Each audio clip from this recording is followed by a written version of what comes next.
晨4蒸餾水世界網球冠軍挑戰賽單打嘅決賽呢，係由現時世界排名第6迪文泰娃對住呢一位世界排名第9嘅雲露絲威廉斯。咁雖然戴帽嘅迪文泰娃從未奪得過任何嘅大滿貫錦標，咁但係今次比賽呢，佢係發揮出色啦。喺揭幕戰爆冷以2-1嘅盤數呢，擊敗咗世界排名第4嘅舒拉保娃而晉級。咁相反曾經奪得過4次大滿貫女單冠軍嘅美國球手雲露絲威廉斯呢，表現就較為遜色。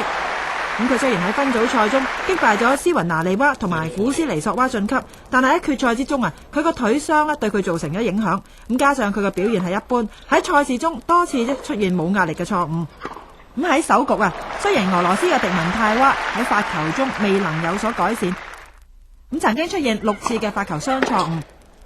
咁睇翻大威喺第一盤末段時候嘅表現啦，呢一球喺佢狀態好嘅時候應該係打去角位嘅。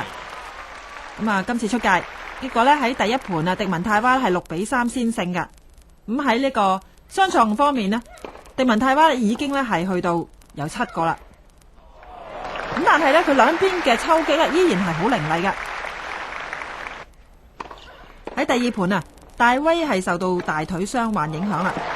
咁雖然對手迪文泰娃今仗嘅表現係較之前遜色，而且發球雙錯誤仍然係多嘅，但係大威仍然未能夠藉住對手出賽而佔優。咁迪文泰娃啱啱又打一個超新球啦，面帶笑容，對自己嘅表現好滿意。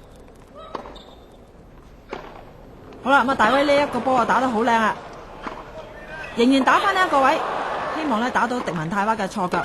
咁今次打翻空場呢一邊，咁結果喺網前就係得手啦。咁而家呢個時候嚟到就係迪文泰娃嘅決勝分。哇，見到大威依然係毫不怯場啊，雖然係面對決勝分咁又有一個決勝分啦。咁今次就自己掛網。迪文泰娃係第二盤6-2贏埋噶。咁恭喜晒迪文泰娃嚟香港4次，終於捧杯啦。